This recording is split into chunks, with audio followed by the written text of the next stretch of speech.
What's up, everybody? Welcome back to Get Paid for Your Pad, episode 631. And today I am going to talk about Airbnb categories because there's something that very few hosts know, which is that you can actually request the categories that you want to be in for your Airbnb listings. This is something that I noticed that not a lot of hosts notice. And so today I'm going to walk you through exactly how you can request categories to be listed in certain Airbnb categories for your listings. It's actually a very simple process that I'll walk you through. But before I do that, I want to give a little bit of context on why I think this is important and why I'm dedicating an entire podcast episode to this topic.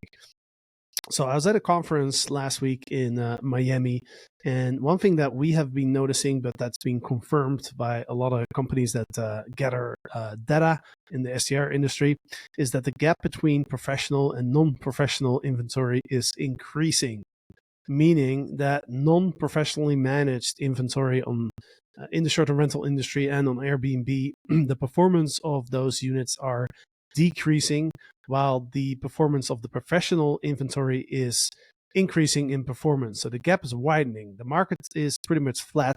I'm sure you've noticed that there hasn't been a lot of growth in performance. Inventory has increased a lot, but the demand hasn't really caught up with the increase in inventories in many markets. And so it's harder and harder for us to stand out with our Airbnb listings. And the hosts who are not focused on really professionally managing their STR business and in particular the marketing side are falling behind. And so it's really important that we optimize our Airbnb listings and other OTA listings as well, of course, but I'm going to focus on Airbnb today. And so it's really important that we absolutely optimize our listings and we don't leave any stones unturned. We cross all the T's and we dot all the I's, because if you don't, then you're going to fall behind. So categories is something that, not a lot of people talk about it, because when Airbnb kind of introduced it, we didn't really have much control over it, right? Airbnb automatically chooses the categories based on some algorithm that they have. And so, if you're not aware of the fact that you can request to be in certain categories, then there's not really much you can do about it. It's just something that, Airbnb determines. And so, there's not a lot of conversation around this, but I'm going to change that because I actually do believe that it's important to be in the right categories for a couple reasons. Number one is if you do a search on Airbnb in your area, there's probably going to be hundreds, if not thousands of listings that pop up, right? But if you click on a certain category in your search, then you'll see that there's a lot less listings that will show up. And so if you're in a lot of categories, then more people will find you. And also, if somebody searches outside of your area, but they search inside a certain category, your listing might actually show up even though you're not located in the area that the person is searching in. And I will share my screen and demonstrate that here in a minute. But if you're listening to this, I recommend open up your laptop, take some time to sit down and open up your Airbnb account, because I'm literally going to share with you the exact process on how to request these Airbnb categories. So highly recommend you do this for your listings. It doesn't cost anything. It'll take like an hour or two, maybe, depending on how many listings you have. And I believe this can bring a significant change or add significant revenue to your listings. Okay. So first off, I'm going to share my screen here and I'm going to walk you through how to do this. So here we go. Gonna share my screen. All right, so here you're looking at our Airbnb account for Freebout. You'll see we have 4 cabins in Idlewild, and we also have a listing for the entire village that we rent out. So first thing you need to do is So you need to go into your Airbnb account, click on the listings tab, and then just click on one of your Airbnb listings. Okay, so I'm going to click on Black Mountain here. So scroll down a little bit, and you'll see there's a section that's called property type. Okay, now if you scroll down, that's where you can see which categories your listing is currently featured in. Right, so for us, we are in tiny homes and we are in cabins, right, for this particular property. Now, I'll open up a different screen here. So here you see Airbnb. I'm going to type in Idlewild, which is where our cabins are located. And I'm going to click on search, right? So what you can see is there's 870 places in Idlewild that are listed on Airbnb, right? So that's a lot of listings for pretty small area. Obviously, if there's so many places on Airbnb, it's hard to stand out, right? But if I now click on tiny homes, which is a category that our cabins are listed in, so I'm going to click on tiny homes, you will see that that now there's only 29 listings left, right? So it's much easier to be found if you're one of 29 versus one of 670, right? So it's pretty obvious that if somebody were to search for tiny homes in Idlewild, it'll be easier for them to find our listing, right? So as I scroll down here, you can actually see this is one of our cabins here, Culture Pine. Now, the other thing I was going to show is, so when you click on a category, sometimes the map will zoom out. So for example, let's say I click on Chef's Kitchen, right? So there's over 100 chef kitchens within 30 miles. But see how that range has now increased?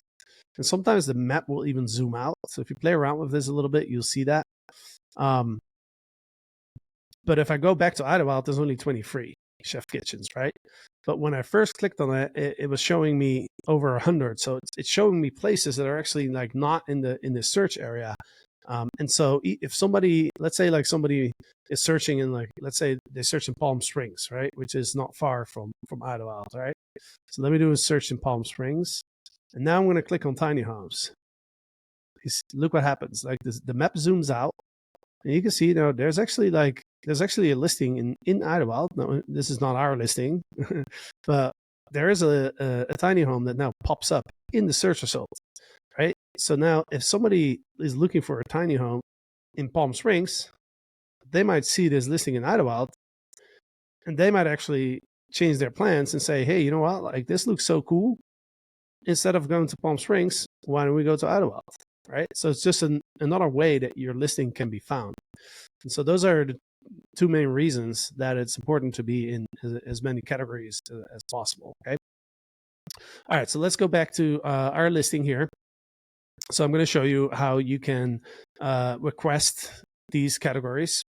So when you go down to property type, you'll see on the right, you'll see the categories that you're in. Now there's a little link there that says learn more. If you click on that link, you go to like the help center, the Airbnb help center. Here you can read a little bit more about how categories work, how Airbnb selects certain categories. Pretty basic, but the most important section here is the section where it says request a category change. If you believe your listing is not correctly categorized, you can request a category change by the following steps below, okay? So you got to sign into Elevate. Now, if you're already signed into your account and you click on this Elevate link, it should take you automatically to the website where you can request the categories, as you can see here on the screen. If you're listening to this podcast, you can go back and watch it on YouTube, so you can kind of follow the steps. But this, this is the website where you can request these categories. Now, I'm going to go back to the help section first for a second here, because it's important to understand the process on Airbnb's side before you request a category. Okay, you can select up to 5 categories to add to your listing. if you want to add more, you have to wait for these 5 categories to be reviewed first, and then you can request additional categories.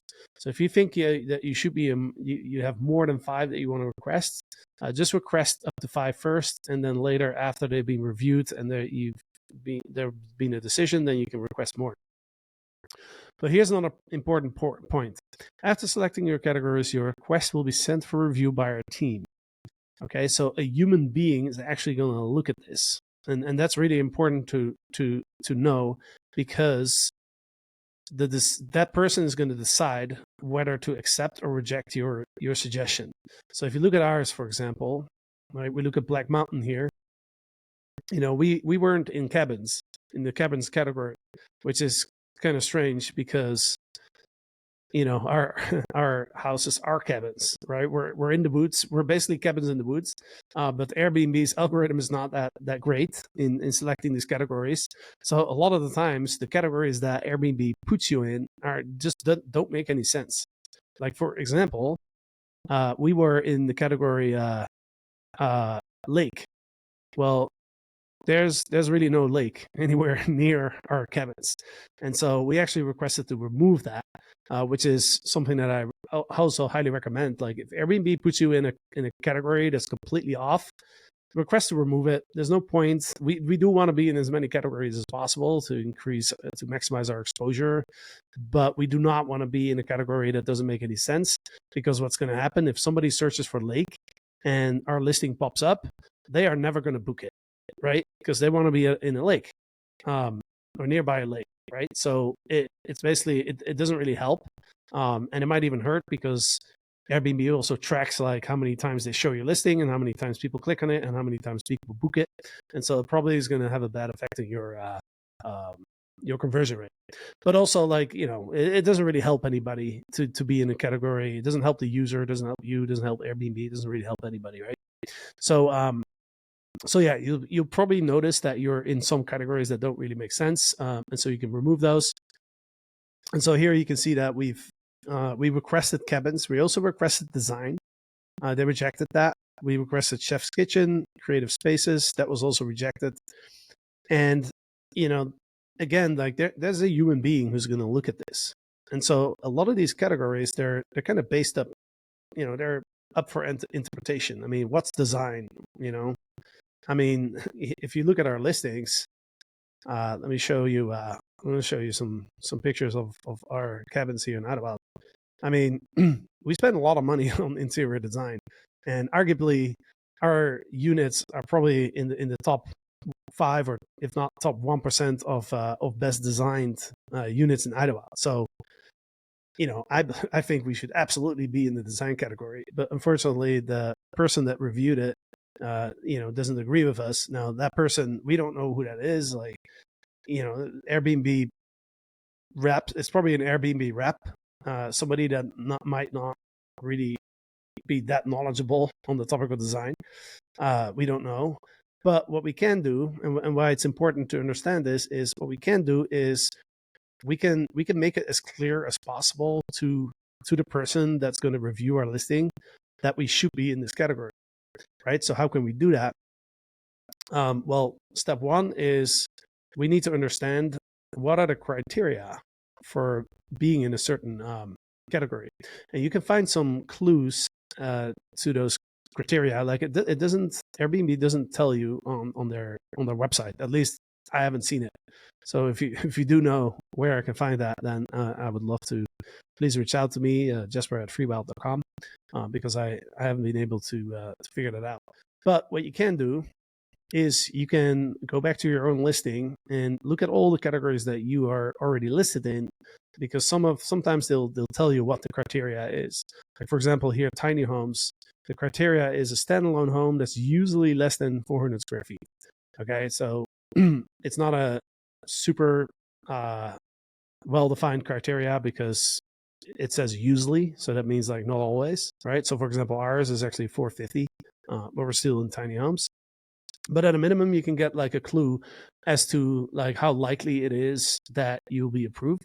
But also, you'll get a clue as to some potential changes that you can make to your Airbnb listing before you request the category to make it very clear that you should be in the category. So, for example, if our house was less than 400 square feet, we could add a photo to our listing, and maybe in the photo caption, we could write, this home is less than 400 square feet. Or here in the section like where you can actually put the property size, if that's empty, and let's say you have a cabin that's 350 square feet or a tiny home that's 350 square feet, make sure you put that number in there because that will probably help you get your request to be approved. Now, I pulled up another listing here. This is one of our revenue management clients actually, but I pulled this up because there's 6 categories here, so we can learn a little bit more. So, for example, top cities, a home in an urban center or of a globally iconic city. So I don't know if, let's say, like you want to be in that category, maybe you can Google and see if there's any definition of what is a iconic city, and maybe you can add that to your description or add it to a photo caption or whatever it is.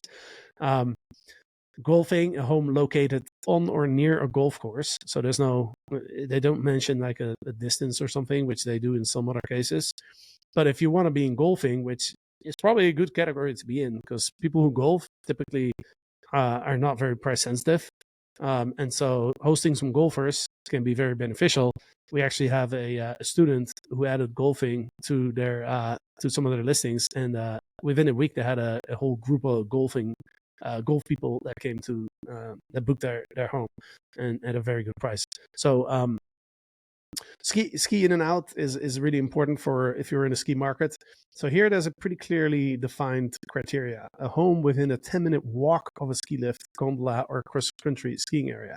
Right. So if you're in a ski area and you have a listing that would qualify according to this criteria, then it'd be very smart to make that very clear in your listing. So, for example, you can take a screenshot of Google Maps and just put the location of your home, and then put the location of the ski lift or the gondola or the skiing area, and show that it's like less than a 10-minute walk, right? Because again, the Airbnb rep that's going to review this is going to look at your listing. If you have a big photo there of Google Maps saying like 7-minute walk to the ski lift, right? That person can't really reject your request then, right? Versus if you don't have that, they're going to have to figure that out, right? So they have to go on Google Maps, figure out where your location is. So there's extra work, and so that decreases the chance that they will approve it. All right. I think the idea is, those reps are probably very busy, and so if you make their life easy by clearly having evidence on your listing that you should be in that category, then you kind of make their life easier, and you probably have a better chance of being accepted, right? Amazing pools, a home with stunning pools. So that's kind of up to the interpretation of the rep, but wouldn't hurt to write a big caption and say like, hey, this is a stunning pool. Or maybe if there's ever been a guest who've called your pool stunning in the reviews, maybe you want to grab that quote from the review and put it on as a photo caption on the listing, or one of your photos of the pool. Skiing, a home within a 10-minute drive. So same thing, right? Go on Google Maps. If you're within a 10-minute drive, make sure that's clear. Amazing views, again, a little bit up to the interpretation of the rep, but you get the point, right? You want to, before you request, make sure that you have an understanding of how best to communicate to the viewer of the Airbnb listing, or to the Airbnb rep, that you should qualify for these categories. Okay. Okay. So let me go back to the category here. So another way to get here is to just put this URL here, elevate.translated.com/categories. If you're logged into your Airbnb account and you put that URL in the same browser, it should automatically log you in to this category request page. Now, if you don't put that categories there, if you just go to elevate.translator.com, then they'll take you to some sort of other site where you can request a photo shoot, and that's it. There's nothing else there. And there's no way to navigate to the categories. So the only way to get to that website is either click on the link in the help article, or you just type it in, right? You just type in categories and then it will automatically take you there. So to kind of summarize, what I recommend is first, think about, look at your listings, think about which categories are most powerful. Obviously, some categories are more powerful than others, right? We don't really have any data necessarily on what the most powerful categories are. However, I do think, let me pull up Airbnb again. And these categories will also, they are dependent on what market you're in, right? So every market has different categories. So if we search for Los Angeles or something, you'll notice that the categories might change a little bit, right? So depending on your location, the categories will be different. And so the first step is really to think about what categories do you think will be most powerful for you, right? I haven't been able to find any data, but I do recommend just go through these, just go through the categories and just kind of see how many listings show up. Like, for example, in LA, if I click on amazing pools, there's only 36 within 20 miles. So if you have a listing in Airbnb and you have a pool, if you can get yourself in that category, you're going to be one of 36 only in a pretty large metropolitan area, right? So you can imagine amazing pools is probably something that people do look for, because who doesn't want to have an amazing pool, right? And it's warm enough in LA most of the year that you can actually use it. Amazing views could be a nice one too, right? Who doesn't like a view? And again, there's only 18 in the whole city almost, so that's pretty interesting. Chef kitchen, that's an interesting one. I've noticed that in order to qualify for chef kitchen, and it's pretty random, honestly, it's very random. I mean, I've seen some kitchens where I'm like, is that really? I mean, is this a chef's kitchen? I don't really think so. I mean, if I was a chef and I had to cook in this kitchen, I'd be pretty disappointed, I think. But so yeah, it's pretty random. But what I have noticed is that the majority of the chef kitchens that I've seen, they have what's called like a little kitchen island, right? So this, let me go to the kitchen here. So you see, this one's pretty small, but I've noticed that a lot of kitchens that are in this category have that little island. So if you have a little kitchen island in your kitchen, then you should have a pretty good chance.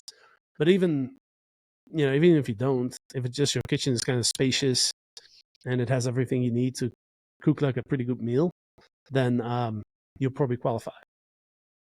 But again, it's a little random. I mean, we have one of our cabins that's in the chef's kitchen category, but interestingly enough, it's actually a unit that doesn't necessarily have the best kitchen. So again, there's a lot of randomness there. So all we can do is just kind of make an educated guess of what categories we should be in, and then do our best to communicate that through our listing so that the rep it's gonna be an easy decision for the rep, right?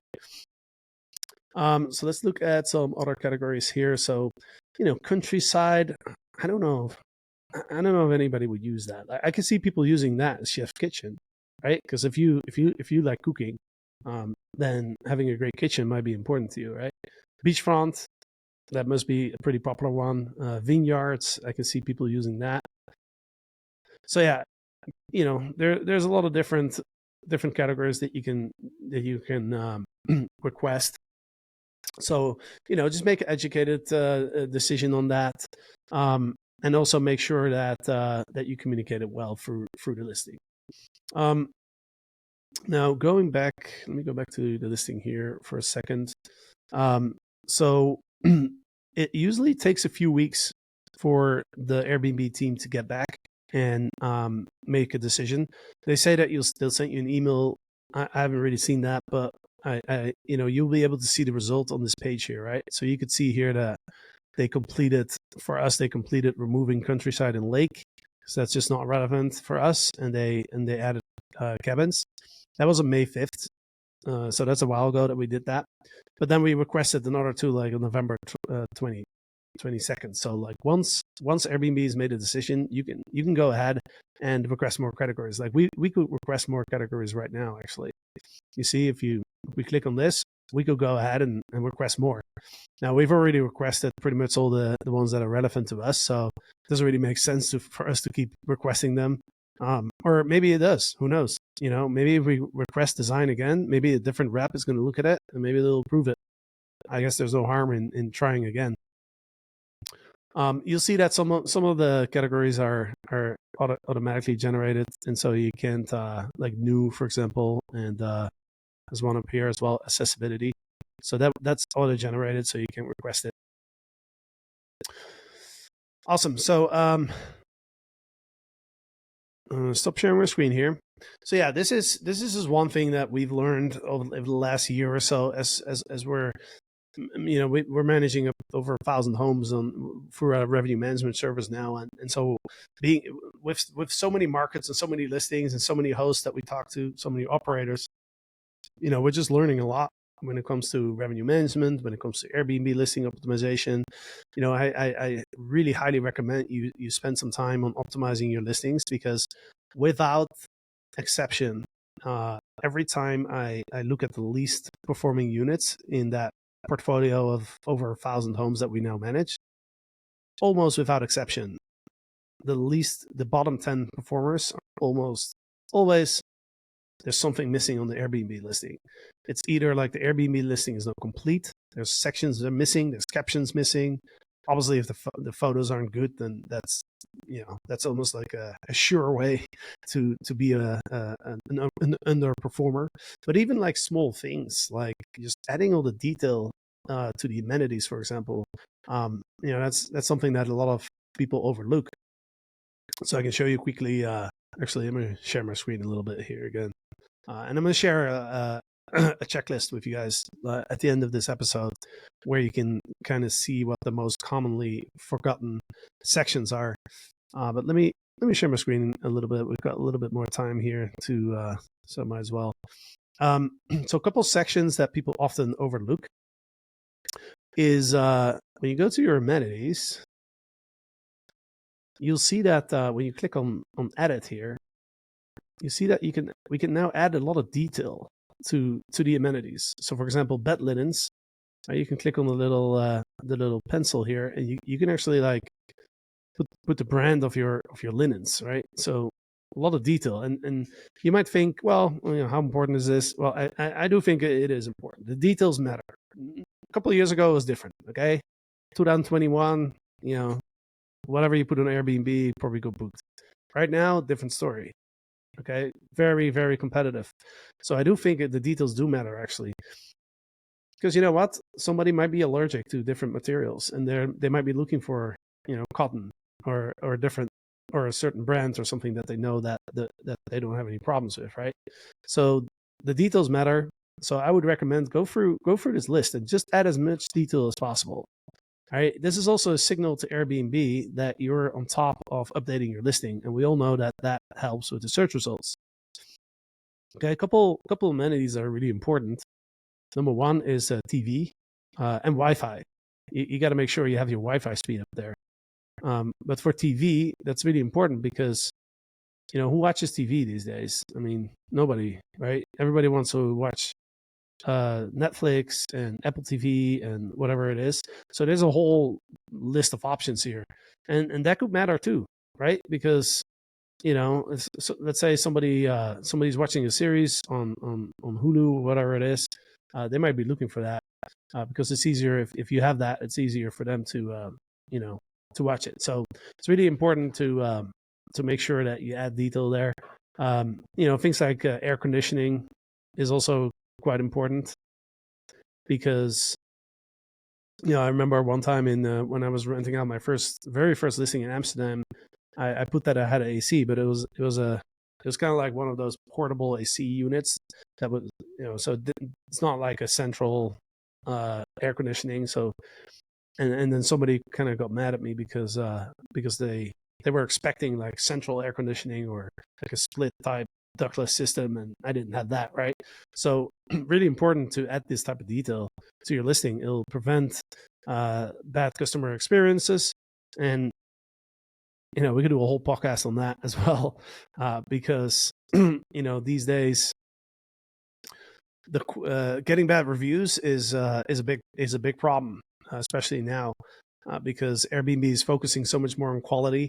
We have the guest favorite now, but there's also a little badge that will show up on your listing if you're in the least 10% performing units, right? So getting bad reviews is a big problem these days, because also you can't easily create like a new listing, because Airbnb can track like duplicate listings these days. They also, if you get a couple 2 or 3 star reviews, they might actually suspend your listing for a week, or they might delete your listing entirely. We've seen that happen a couple times within these our client portfolios. And so the more detailed you add your listing, the less chance that somebody will book it, and there's confusion around like the amenities that you have or whatever it is, right? So your listing should be as accurate as possible. So I recommend go for your Airbnb listing, and make sure that you don't leave anything not filled out. So every section on your Airbnb listing should be filled out. And to help you with that, as I promised on the previous episode that I recorded, we're making a lot of resources available to our community, and so every podcast episode I'll share one resource that you can use to improve your business and generate more revenue. Okay, so today what I'm going to share is, if you go to freewildfoundry.com, and I might share my screen again for those who are watching on YouTube. If you go to freewildfoundry.com/checklist, okay, so freewildfoundry.com/checklist, you can download a guide that we put together. It's a PDF, Airbnb listing optimization PDF. It has 14 pages, and it'll walk you through like the most overlooked aspects of your Airbnb listings. It has a lot of detail here, as you can see. So pretty powerful resource. It's for free. You don't even have to put your email or anything. You can just download it right away. So go to freewildfoundry.com/checklist. Okay. And Freewild is spelled with a Y instead of an I. So FREEWYLD, and then foundry.com/checklist. And if you haven't yet, you should also download our training, freewildfoundry.com/ACP. That stands for Airbnb Custom Promotion. This is the one that I mentioned in the last episode. Okay, so if you go to that, you can actually you can put in your name, your email, and we'll actually send you a mini series. So we recorded a bunch of videos to show you exactly how to leverage Airbnb custom promotions, and that can have a significant effect on your revenue for sure. Okay, so 2 resources that you can get for free to increase your revenue. And with that said, is the end of this podcast episode. So thank you for listening. As I mentioned on the last episode, we will be publishing 2 new episodes every week. So our goal is to publish a podcast every Monday and every Friday. You can find the podcast on YouTube. You can listen on all the different channels that are out there. We're on Spotify, we're on Apple Podcasts, we're on SoundCloud, all these other platforms. And so we will be publishing a lot more episodes. We'll have guests as well, of course. I'm just doing a couple solo episodes now to kind of share some of the stuff that I've learned over the last year. But definitely keep an eye out on the podcast. Make sure you subscribe so you automatically get all the episodes. And if you have any questions, feel free to reach out. My email is jasper@freewild.com. Feel free to reach out with any questions. I do actually read all of the emails that I receive, and I typically respond within a couple business days. So with that said, I hope you have a great weekend. We will be back on Monday with another episode of Get Paid for Your Pad. We'll see you then.